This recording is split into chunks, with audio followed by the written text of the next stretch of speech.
Não se fala de outra coisa do assalto do fim de semana ao Louvre. Pode vir a dar ideias para um novo documentário ou filme. As imagens são de facto impressionantes. Aquilo parece anedota, não é? Eles entrarem pela janela como se Já se viram nada... a inteligência artificial, o Macron? Há de tudo, há gatos, há o Macron. Sim, gatos também. Também. Mas bem, na realidade foi mais uma longa lista de roubos de obras de arte de milhões de euros, ou de, como neste caso, de valor incalculável. Duas versões do quadro O Grito, do norueguês Eduardo Munch, foram roubadas no espaço de 10 anos. Em 94, em apenas 2 minutos, Paul Enger acedeu à Galeria Nacional de Oslo, trepou para a sala onde estava a pintura, cortou um cabo que sustentava a obra e fugiu. No dia em que as atenções estavam todas nos Jogos Olímpicos de Inverno, deixou um bilhete à polícia com a mensagem: obrigada pela falta de segurança. Tão querido. Depois foi detido num hotel Pronto. onde tinha também o quadro. 10 anos depois, em agosto de 2004, uma outra versão do Grito de Munch foi roubada, também no Museu de Oslo. Neste caso, os ladrões levaram também uma outra obra, Madonna, do expressionista norueguês. As duas foram recuperadas 2 anos depois, embora com danos por causa da umidade que foram sujeitas. Os noruegueses, eles são muito pela paz, não é? São eles que atribuem o Nobel da Paz. Isso é tudo, deixa roubar, deixa ir. Um outro roubo famoso foi um quadro de Van Gogh, em 2020, em Amsterdão, que foi devolvido 3 anos depois dentro de um saco do IKEA. Apesar de estar danificada, a obra ainda foi restaurada. A pintura, avaliada em 6 milhões de euros, foi devolvida a Arthur Brand, conhecido como Indiana Jones do mundo da arte, pelo trabalho que faz de recuperação de obras de arte. Houve mais casos. Aquele que chegou a ser intitulado como o maior roubo da história até este domingo no Louvre, não é? Que já foi considerado o assalto do século. Aconteceu em 1990. Um grupo de ladrões vestidos de polícia e com bigodes falsos levou do Museu Isabella Stewart Gardner, em Boston, 13 obras de arte assinadas por pintores como Rembrandt ou Manet. Em 81 minutos enganaram os seguranças do espaço e percorreram as salas levando 13 obras. É obra. É bom lembrar também quando o Pierce Brosnan também roubou uns quadros. Foi. E depois há, claro, a Gioconda, levada do Louvre em 1911, o ladrão Vincenzo Perugia, o Mona Lisa. Gioconda Mona Lisa. Entrou no museu às 7 horas de uma segunda-feira, quando o espaço estava fechado, levou a Mona Lisa escondida debaixo da bata do trabalho. Só no dia seguinte é que os funcionários se aperceberam que a obra de Leonardo da Vinci tinha desaparecido. O quadro depois viria a ser recuperado em Florença, quando o Perugia, inteligente, o tentou vender sobre o assalto. Na Feira da Ladra, lá do sítio. Isso que imitação fuleira. Sobre o assalto este domingo.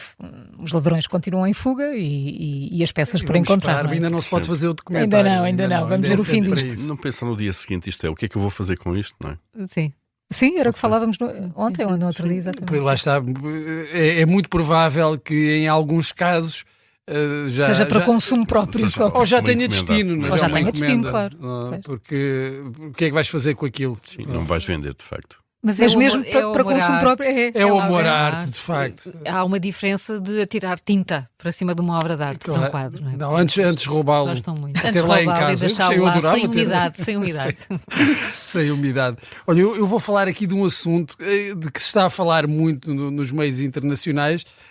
Tem a ver aqui com uma figura de topo do regime iraniano, o contra-almirante Ali Shamkhani, e nós na semana passada falámos aqui muito sobre códigos de vestuário, burcas, e este caso também de alguma forma está relacionado com isso. Este senhor, o Ali Shamkhani, é uma figura mesmo de topo do regime, não é um funcionário menor.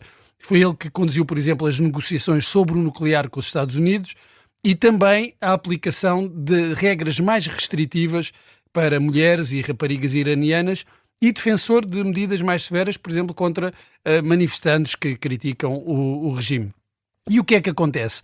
É que esta semana foram divulgadas imagens do casamento da filha de Shamkhani em abril deste ano e, meus amigos, está tudo muito afastado das tradições iranianas e até do discurso público, não só deste senhor, do almirante. E por isso é que não se fala de outra coisa, não é? E por isso é que não se fala de outra coisa, mesmo dentro do Irão, e não só. E não é só o luxo geral, é uma cerimónia para os padrões iranianos luxuosa, numa altura em que os iranianos passam muitas dificuldades, mas é também a indumentária a começar pelo vestido de noiva, com um tipo de decote que raramente se vê no Ocidente.